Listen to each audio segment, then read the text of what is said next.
So my name's Sita Brahmachari, and I'm a writer. I've written lots of different books for children and adults, and I've written plays. And this is my latest story.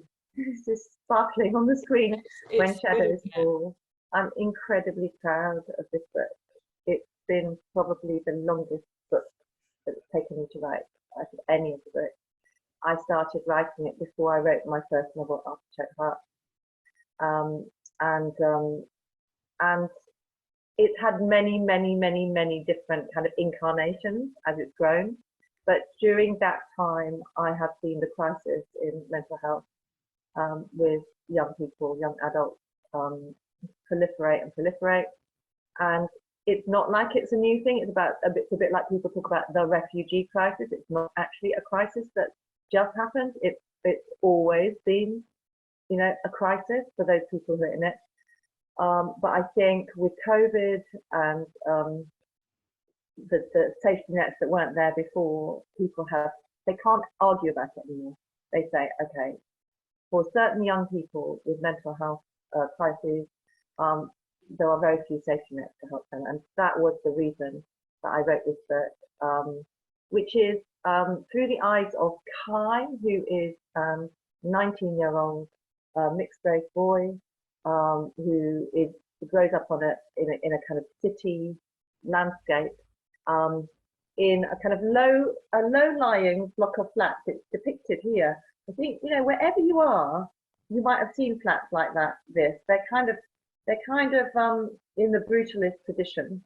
Here we go. Here's Kai, and here's the front block of flats that he lived in. They're actually really lovely, light flats to live in. They're kind of 3 stories high. They've all got balconies. And in this flat, he's lived all his life. And in the flat above is his friend Orla, who's also his first love. And then in the flat above that moves in his brother friend Omid, who he meets in year 8 when he arrives from Syria as a refugee. So it's about growing up. It's about the bonds of friendship that we have. It's about the really big difficulties that young people face in the world today.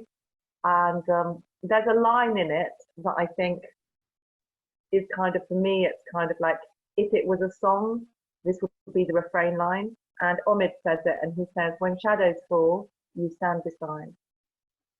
And that's kind of the refrain for me. And yeah. And there's another refrain, which is whatever season that you're in, whatever difficulties that you're facing, seasons do change. So that's kind of, I haven't even quoted that properly to myself. It's written better in the book, but that's kind of what the book's about, the heart of the book. It's kind of a book, Charley, that's kind of written with guts. It's kind of written with my guts and my heart, and I really hope it conveys, and I really hope it is a catalyst for change.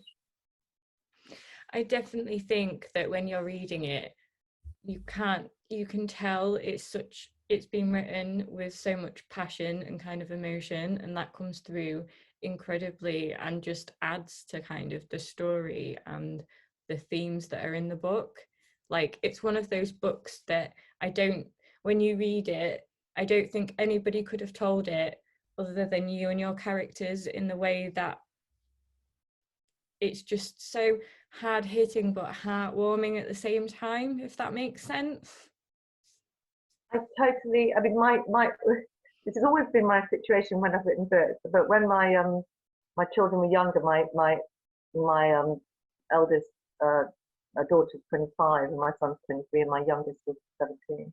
But when the older ones used to see me writing books, and they'd come home from school sometimes, and they'd be like, "What, you've got that face on, Mum, what's the matter?" And I was like, "Oh, it's really terrible because this has happened to Jide Jackson, or this has happened to Kai, and it's really troubling me." And my children would go like, "Mum, they're not real. Like, what's for dinner?" And I'd be like, "Actually, they're completely real to me." And they come across as such real and relatable characters.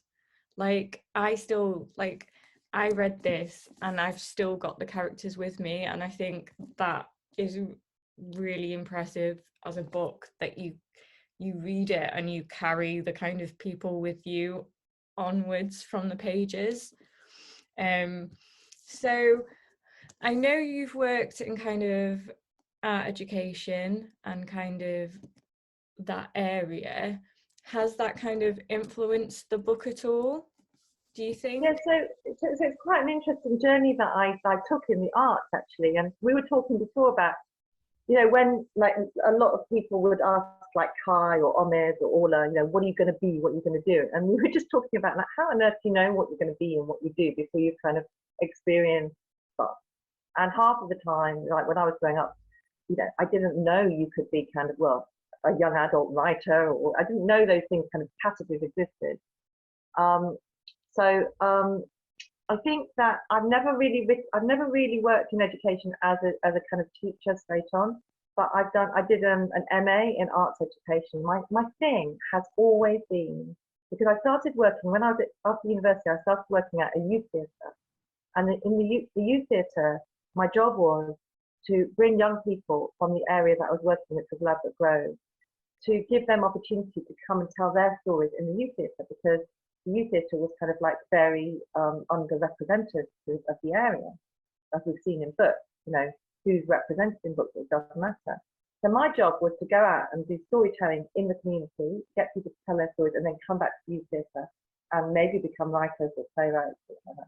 My dad used to laugh, and my dad was a doctor, and he used to say, "What are you? Are you a community worker? Are you a teacher? Are you a educator? Are you a writer? What are you doing?" And I was like, well, when you're working with young people who are so talented and have so much to offer society, but already feel like they're kind of on the outside of the gate, you need to be everything, because sometimes those young people, they don't have the support system that more privileged people have.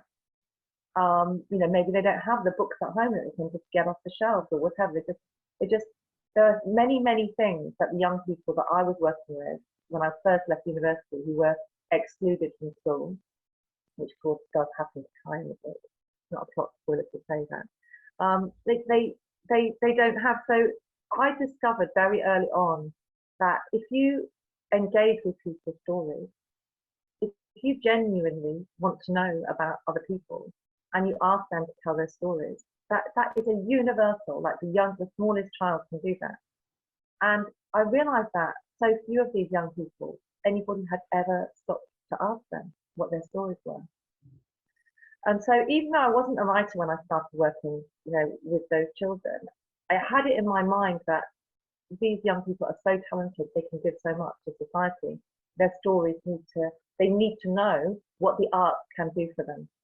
And so many times I saw through either painting or drawing or being in a play or, I've worked with circus artists as well. So, it can be really off the wall what arts people are involved in, musicians, that people find their way of expressing what is so difficult to express.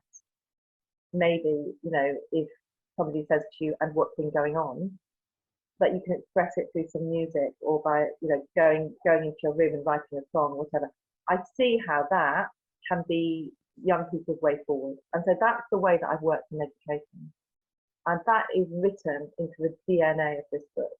And it's almost written as a kind of urgent cry in this book, that if you take that away from young people, the understanding of how important it can be to express yourself through the arts, then you're really taking away a huge opportunity for them to face difficulties in life and go through them and, start new ventures and be creative. But being creative is such a superpower. Yeah, definitely. I adored the kind of creative arts element throughout it. Obviously, different characters within the book kind of express themselves using different kind of art techniques. Obviously, we've got an artist, and we've got the fact that this is kind of written almost as somebody working it out through writing what is going on, and that's kind of helping them both understand the situation that they've kind of been through and what's happened to them in their life, but also helps kind of lift some of the weight off their shoulders and allows them to communicate it with others even those that are kind of in their kind of friendship group and were there for the events, it allows them to kind of communicate the emotions of how individually they are kind of dealing and feeling about certain situations. And I think it's an amazing thing to read, because personally arts have always been my kind of way of escaping.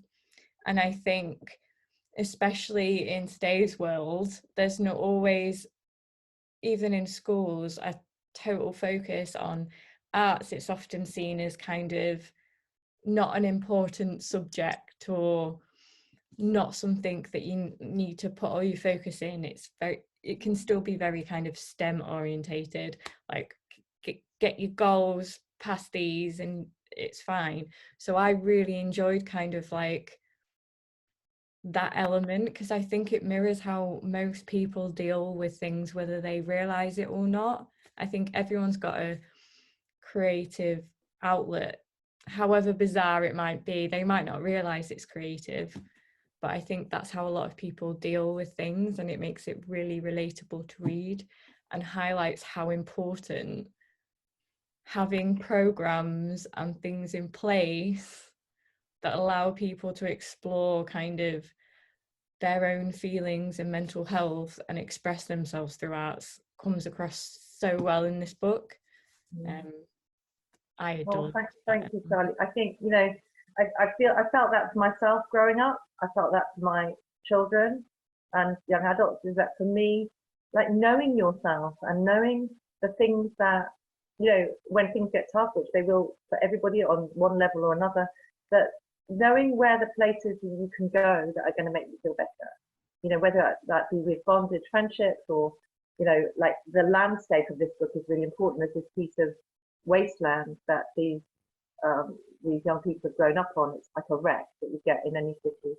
But it's, you know, it's got brambles, it's got these beautiful trees, and you know, they planted their den, they build dens there when they're kids, and it's part of their history. The landscape is actually part of them. And so, you know, sometimes it can be, you know, going off to a place in nature, as we've seen in, you know, lockdown, when we could only go out for those walks and whatever, how important nature is, and hearing that bird song. So it's kind of like, one of the things that I never really understand is why one of the first things that we don't learn about is our individual kind of leanings. So for Sita, it might be art, it might be walking in the woods. You know, for Charley, it might be working with textiles, and it can be different at different parts of your life. But like, why don't we know that? Why isn't that something of value that you should know that at an early place? That, you know, when I feel anxious or whatever, actually, I really like to knit, or you know, that seems to be a really important thing to learn at a really young age. And Kai, actually, with his dad in this book at the beginning, a lot of their childhood and a lot of the best conversations they have and the best adventures are in kind of cutting through this kind of wilderness, and kind of making it a kind of outdoor home for themselves in nature. Yeah, I just think, you know, he's lucky enough that his dad teaches him that, and that kind of sustains him through difficult times. And that is one of the reasons why, you know, for Kai, the idea that this land might be built on or that it might be taken from him is so terrible for him, because it's part of him. Yeah. Yeah, it would be like taking apart a piece of his identity by taking it away, and that came across like incredibly well. And I think we've all got those things that if they were taken away, it would feel like you weren't just taking away this abstract piece of land. It would be, you would be taking away part of me, because that is part of my history and my experience, and that comes across like incredibly well in the book. Obviously in When Shadows Fall, you've got an incredible combination of kind of illustrations as well as the text, and I was wondering if the illustrations were always kind of part of the piece as a whole, or if they came later after the kind of writing stage. No, so it's written in acts, so it's in 3 acts. It is a little bit like a play, and in a way, the characters, they kind of speak in they're writing in a journal, or they kind of speak in monologue in turn, but then there are these meetings between them in real time as well. But Omid, who arrives in year 8 at secondary school, he kind of becomes Kai's brother. When he arrives in Britain, he doesn't have much English, but he has this amazing sensibility as an artist. What he sees in Kai is he sees trauma, because he has experienced trauma himself, and he starts to paint it out. So this is illustrated amazingly by an incredibly talented illustrator called Natalie Syrak, who is also a very old friend of mine, who I have known since our children were in nursery together. So that's how long the pictures and the words have been bubbling. I mean, I say bubbling. Bubbles are a metaphor in the story, from the children's bath time to the kind of smoke rings, and they transform in the book. But it's been bubbling away for well over 20 years, this book. So Natalie, I'd bring her some words, and then Natalie would, draw a little vignette or something, or she is amazing at sort of different textures. She's a multimedia artist. So there's certain, for example, there's bubbles which appear first in the children's, when Kai is a child in bath time, and they kind of appear on the page, sort of just on the corners of the page. And then as the book goes on, they start kind of blowing through. So it's really, really textured piece of work. There are very few pages of the book where it is just words. There's always something to read which isn't just a word. And that seems really important. And then there's certain moments in the book where the pages turn and the writing becomes white and not black, etc. So it's kind of, and you can see that the way the words are laid on the page as well, it moves between poetry, prose, image. Whatever way these young people can express themselves are kind of done in this book. The bubbles change as the light and the shadows in the... I mean, I have obviously worked with Natalie on this book, and Charley Moyler, the designer. People don't talk enough about design. But this book, for me, is just a treasure trove of design. And you can see that the image and the word sweep through every page, and they're either kind of reversed in shadow or light. It's just to have a book as a writer where somebody has really kind of looked at the word and gone, actually, we're not going to give this a vignette here or a little suggestion, but we're really going to look at what is behind the imagery in your words, and we're going to give this amazing artist the opportunity to place it in your book. It is such a privilege, and this has happened to me in this story. And Natalie is, I think, people talk about my words as being able to kind of evoke emotion, but I think Natalie's images match that so much as well. She somehow has done that magical thing of transporting emotion into image. Sometimes very simply with just a little, just sometimes Kai's hand on the book, you just think, how is it possible? Or in one image, his back, the emotion that's in his back, when he seems to be relaxed at a certain point. She's managed to capture that in image. I am truly overwhelmed by the treatment of image in this book. And it's something that I think that young adults really deserve, because I think losing the image in work for young adults is a real mistake. Because somebody mentioned this about Kai, is that so one of the things I've always felt is if I write about young people who are in some way disenfranchised from the system, and say those young people, like the young people that I worked with in the excluded persons unit, are already kind of think reading's not for them. What is the point of me creating a book, although it's obviously a very layered and complex book, but what is the point of me creating a book which will basically not appeal to them? Yeah. And I think that's why I mean, I adore reading, and to me that illustrations give that kind of like extra layer of story, and kind of even the emotion is even more complex when you've got those layers in there of the text and the imagery. But I think if you're trying to get people who are reluctant to read for whatever reason, and you hand them a book filled with lines and lines of text, it's not always going to persuade them to want to read, no matter how amazing the book may be and the story within it and how relatable it might be for them. It can be off-putting to someone who isn't a reader to open a book and just see text and text and text and text, and it's not always going to work to be persuasive to make them want to read it.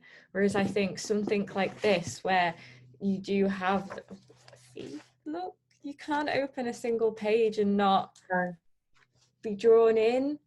And I think the illustrations work so well to capture what is going on in the text as well. They add to it in such a beautiful way. And I think it's one of those books that you see and you want to pick up and read because it is so beautiful and it's being created in such an incredible way. And I think it really does, the combination of the imagery and text really kind of mirrors the ideas in the book anyway. The kind of exploration of emotions and what's happened to you through the arts. I mean, having text, writing, imagery and everything in there, there's something that everyone can kind of relate to, whether they focus more on the imagery or the text. The story is still going to be there and kind of explained to them, if that makes sense. Yeah, I mean, I think it's quite interesting. I should maybe say why it's the form that it is, because it's not one of those books that is the form that it is because I kind of thought, right, I would really like to write a book in that form. It is because Kai is trying to write out his story. He's 19. He's sitting on the green hill that he's lived on all his life, and he's looking back, and he takes us back. And he says, no matter where I take you, remember that I'm here and I'm holding this pen, and I'm here, and I'm telling my story. But in fact, he can't tell his whole story without his two mates, Orla, Zach, and Ahmed. And they tell the bits of the story that he can't tell in different ways. And we talk about reluctant readers, or I mean, I would think the term reluctant readers is a bit odd, because almost there's a sort of judgment in it, in the idea of being reluctant. If you're reluctant, it's almost like you're choosing not to bring yourself to something. So I always say, I like to say, people who haven't yet found that book that gets to them. And one of the things that I ask, young people is, and well, readers of any age really, is, have you ever had that experience of, it doesn't matter what happens, you have to carry on reading.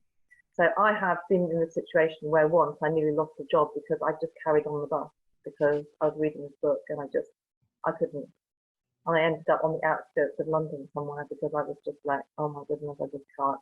So have you had that experience? If you haven't had that immersive experience of losing yourself in a book, it's because you haven't found the right book. And that doesn't matter what age you are. And that can transform with one book.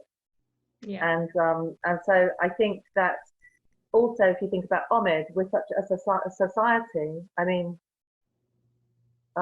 just yesterday we saw those families and young people drowning on our shores, and so we are a society and a globe that's in transition, and so our young people will have other young people in their schools who have travelled from their homelands, maybe traumatized. We are together, and we are together in our school because this is our friend that's sitting next to us.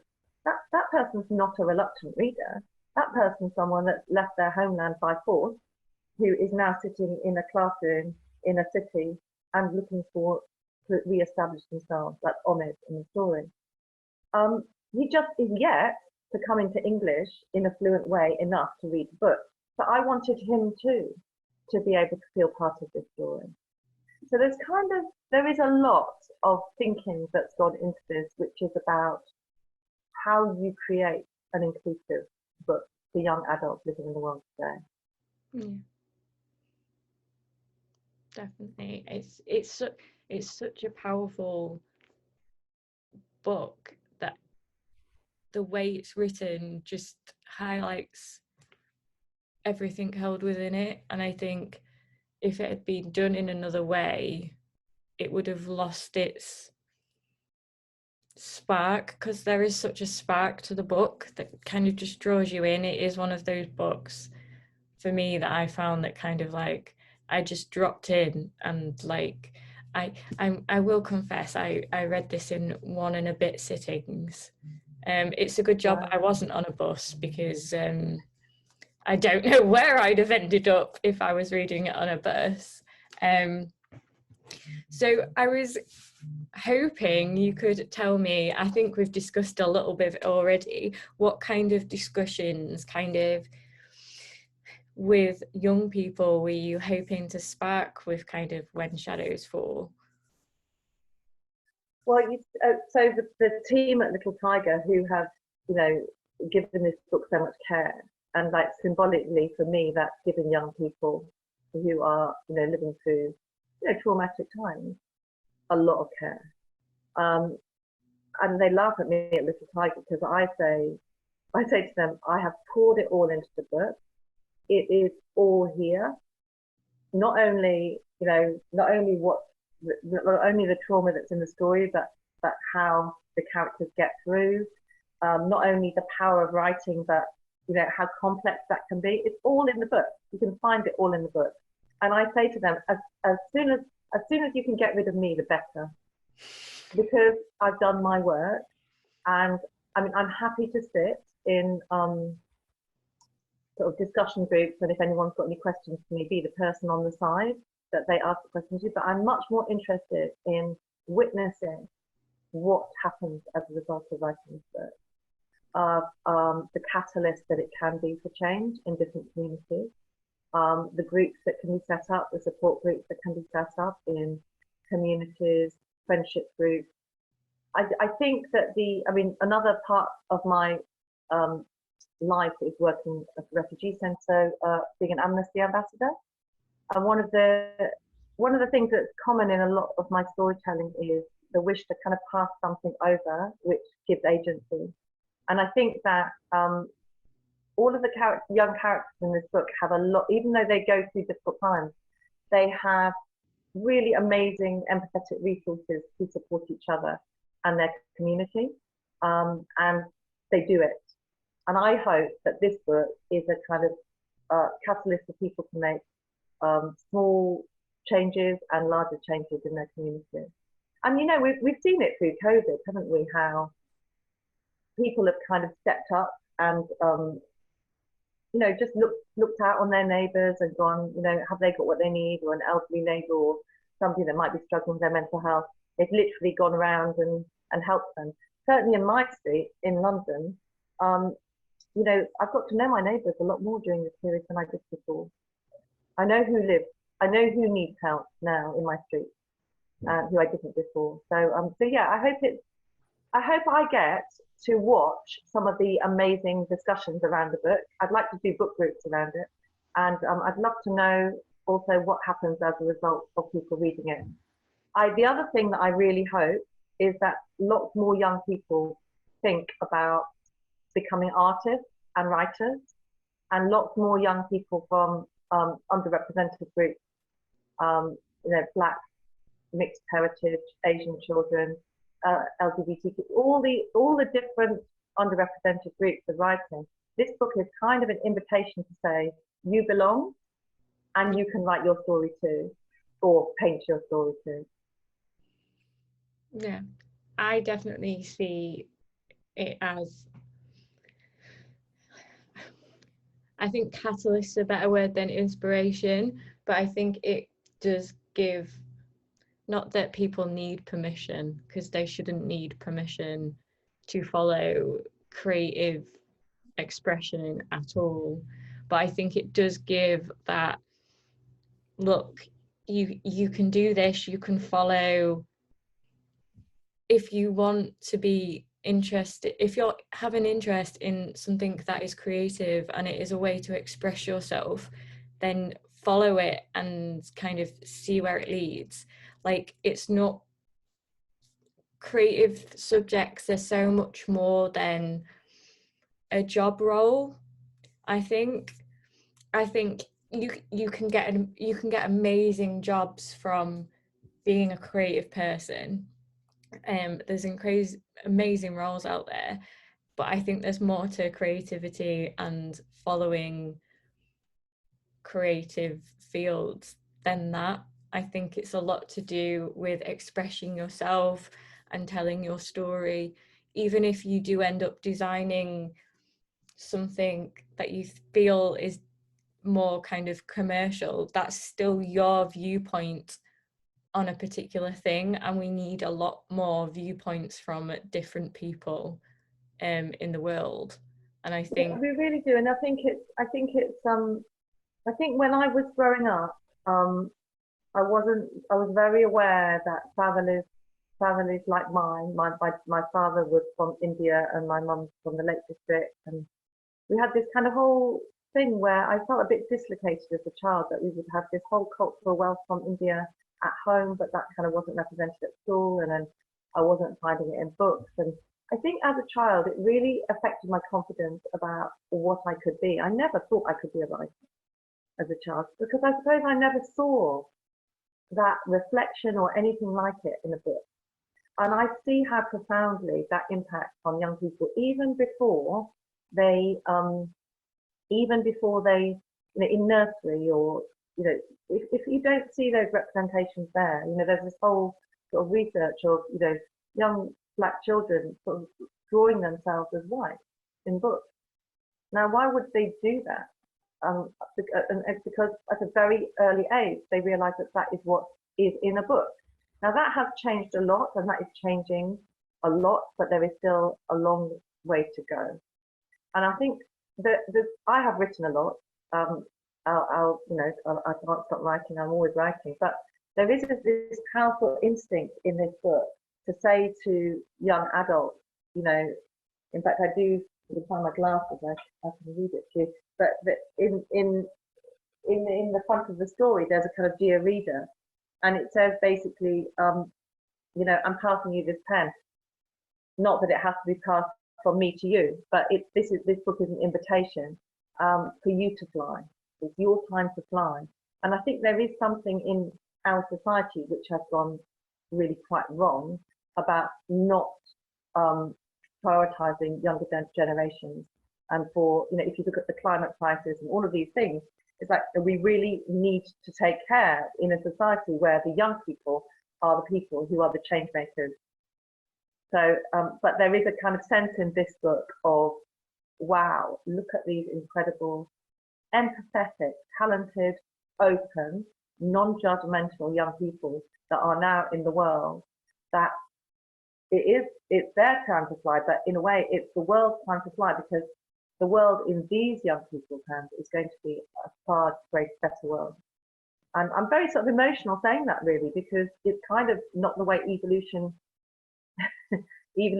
should work.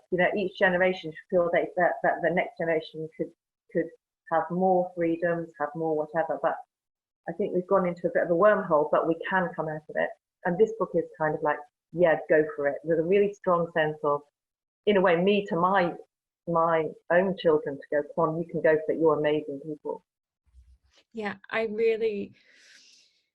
really appreciated the way that in When Shadows Fall, it's an invitation and it's a celebration and it's hopeful, because I do think in today's society, I mean, you spoke of climate change, I think there's a lot of, you'll fix it when you get to where we are, and it's seen as like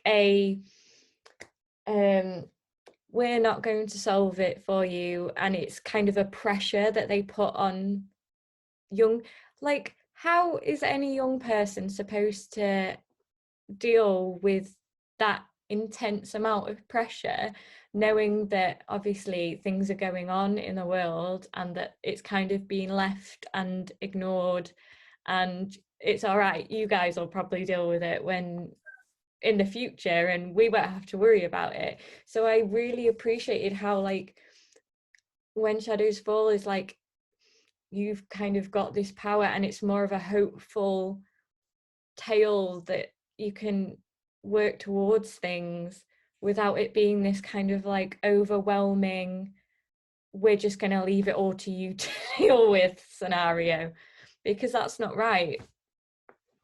But I think also, I think it's really about community. And somebody said to me the other day, so as the editors have said to me before, Sita, can you write a baddie, please? Because people like baddies. And I was like, I don't wholly believe in writing a completely sort of a character that has no salvation. I don't really believe in that as a human being. So in this, so somebody said, you know, often in young adults that the adults are, you know, really rubbish, and actually in When Shadows Fall, the adults are vulnerable sometimes, and they find it difficult to support the young people. But there's quite a lot of adults who are really trying to change things. But there is a system behind that is making it very difficult. So if you think about Faith, the character Faith, who is called Faith on purpose, obviously, she is really trying to help. She's a teacher at school. She's really trying to help Kai. But she gets to a point where she goes, I've done everything I can. I can't, within this system, I cannot help you anymore. And so there is this whole thing about the ravens in the story and the Tower of London. And Kai goes to the Tower of London and sees these ravens, and his father gets very upset because he hears that the way that they keep the ravens in the tower is by unbalancing their wings. And the father takes this kind of quite personally about what can happen in society for a black man and for his mixed race child what he fears for this. And so there is a kind of also a sense of in the story that there are adults in the story that are failing these young people. They're not directly in the community, but they are kind of in the infrastructure of the towers of power that exist. So it's done very likely, I think, because it's done from the perspective of lived experience. So you don't kind of go around going, oh, you know, this is institutional racism and this is happening to me. It's not how people kind of get through everyday life, although of course we've had the incredible international Black Lives Matter movement, which has changed the sensibility of that. And I do think that what the other thing that it's changed is it has released the opportunity to write a novel where I don't feel anymore that people are going, really, I don't really see colour, or I really don't see that. I just don't think that washes with anyone anymore. And so I think the thing that the characters are struggling with in the society, and I think the thing that young people are struggling with a lot in real life, is the need for infrastructural change. Yeah, definitely. We needed it 20 years ago. Yeah, and that goes back to what I was saying. I've been writing this story for a long time. This is not a new thing. This is not a new thing. I think things like COVID have highlighted some of the issues for some people who kind of pushed them to the back of their minds for a little bit. But it is something that, I mean, I'm 27 and I like the topics in here are things that I've known since I was tiny. It's not like it's a new kind of crisis that we're dealing with. It's something that has been around as long as I can kind of remember. So it's something that obviously needs to change and hopefully will. And I think things like this are the way forward. I think this is so hopeful whilst being so true and raw. And that, I think, is what we need. Everybody needs a little bit of hope. If you don't have that little bit of hope, then it's hard to work towards anything without the little light at the end of the tunnel. And I think the book portrays that really well and makes it feel like it's not this thing that we can never get to, if that makes sense.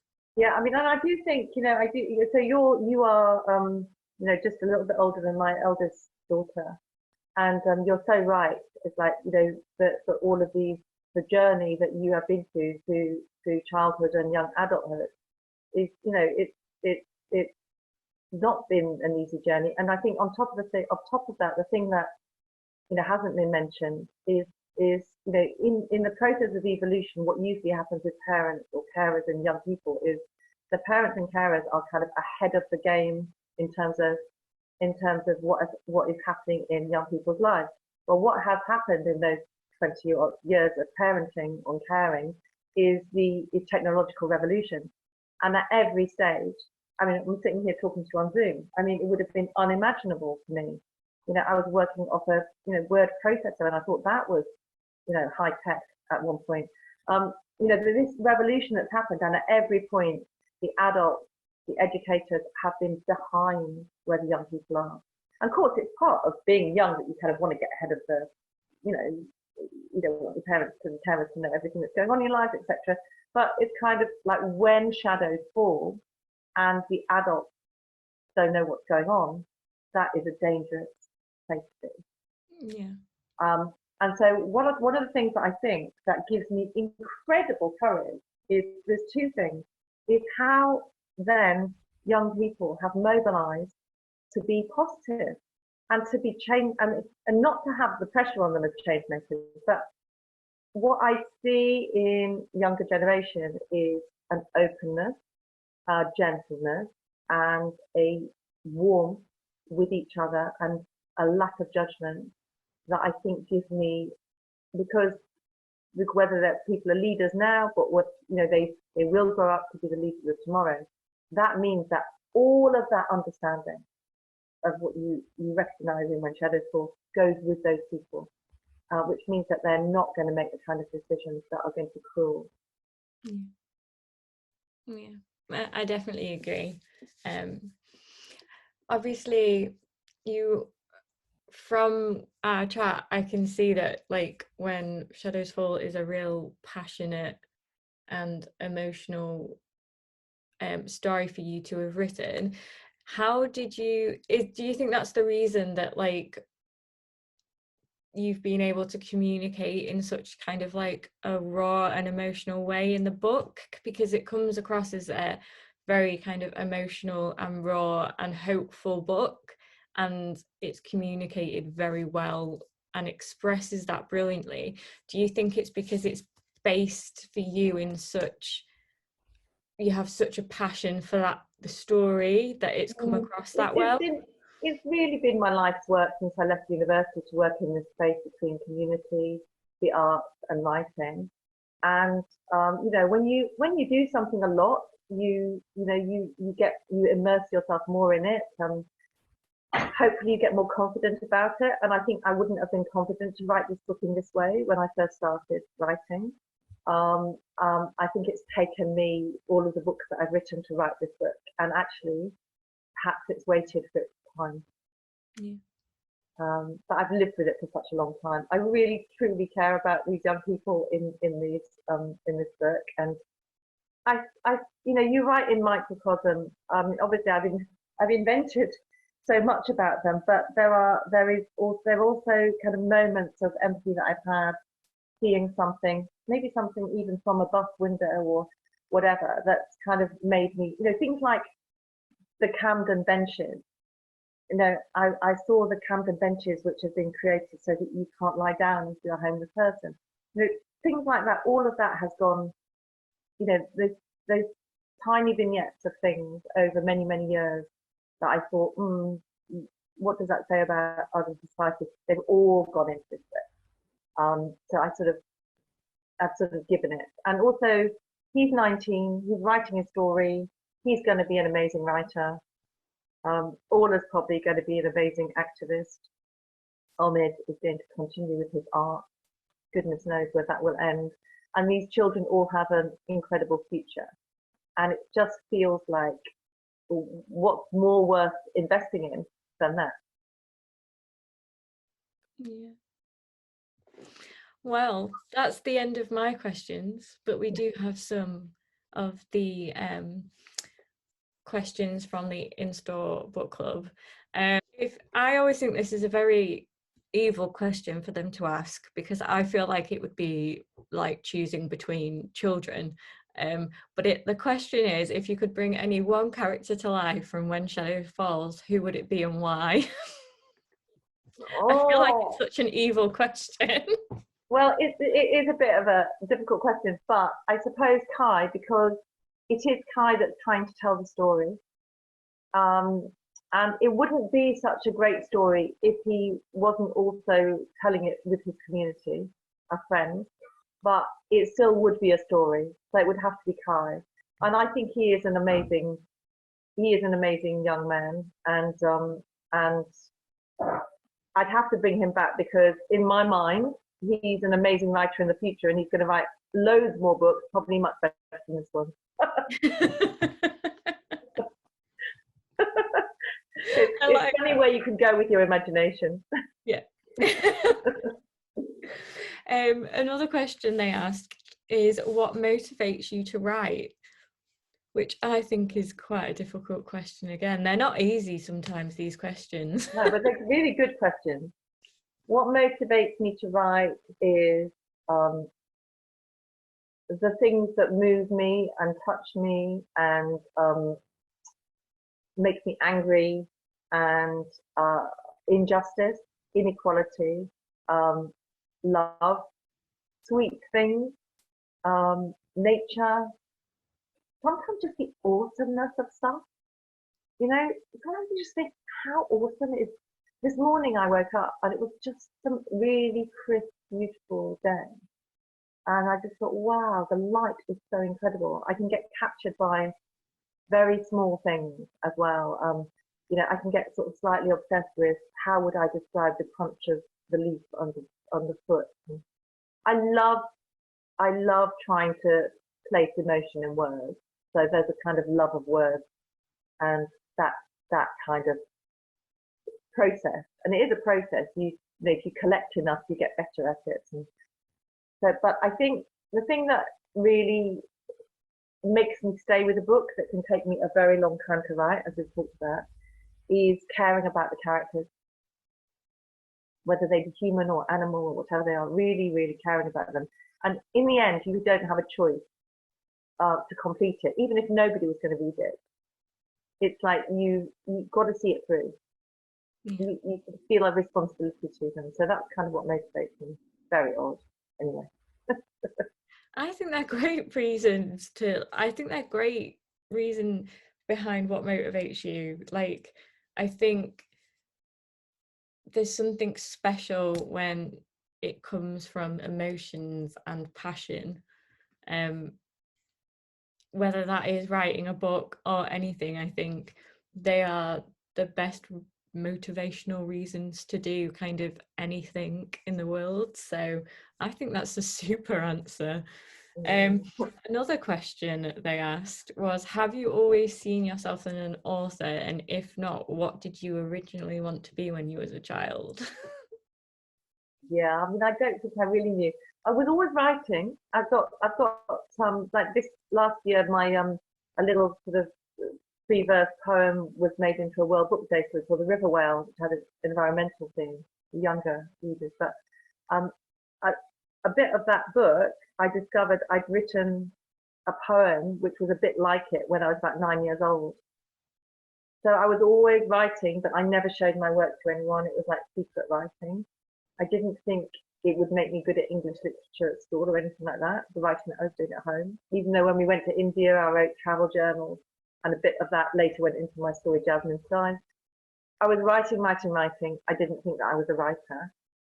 I went to university and I studied English literature, and I still didn't think I was going to be a writer. I didn't know what I was going to do. I knew that I knew that I liked working with people, and I knew that I liked listening to people's stories. So that's all I knew. When I was, so I worked in theatre, youth theatre, and I did plays. I wrote some plays with young people.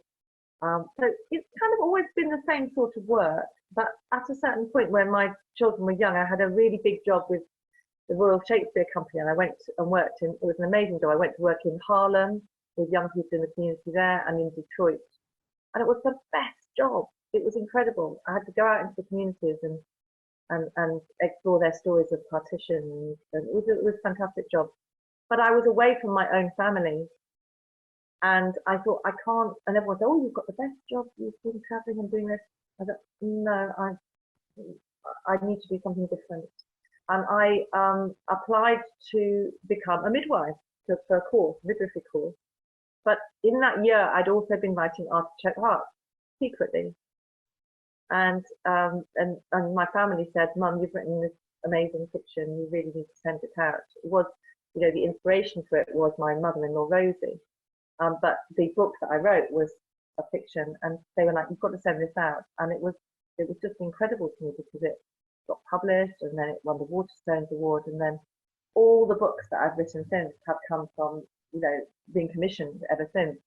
But I would have at that moment, if Archer Hearts had just been a family that had stayed in our family, I would have been a midwife by now. So it was like the path, the two paths. Yeah. It was going to go in different ways. What did I get, like a defining moment? Yeah. You could have gone A or B, but it just happened to be. Yeah. But you said something, Charlie, about in a way life isn't really A or B, isn't it? It's kind of like, so I still might, you can be a doula, you can go and help people. I still might do that. I've still got it in my head that I would like to do that. So I still might do it. It's never too late. Yeah, never too late to do anything. It is following kind of your passions or your interests. And I think it leads to where you need to be more often than not if you just do that. I think that's the way I kind of live my life, and it has done me well so far, and hopefully will continue to do so. I bet it will. I bet it will. Because it's your path, isn't it? It's your true path. It's knowing what's good for you, which actually is a really big theme in a lot of my stories. It's having a sense of what is good for you, your own well-being. I mean, what can be more important than that? Exactly. I always think that, I mean, it links in quite well to When Shadows Fall, but I think if you're not kind of following what's right for you and looking after yourself, then you can't then do anything wider for other people either. Because if you're not kind of at peace with yourself and kind of comfortable with who you are, it's very difficult to branch out and then do other things. And I think looking after yourself is also a form of activism, in that if you don't do that, you can very rarely have the energy to then do other things. And I think it's the most important step. It's why I'm just so, I don't want to, there's no plot spoilers, but some people who have been through difficulties do also make the most extraordinary helpers. No plot spoilers, but it's about this thing of knowing that if you truthfully face certain situations, that you can be a very useful person in society to help other people. Yeah, definitely. Oh, thank you so much. I've had such a fun talking to you.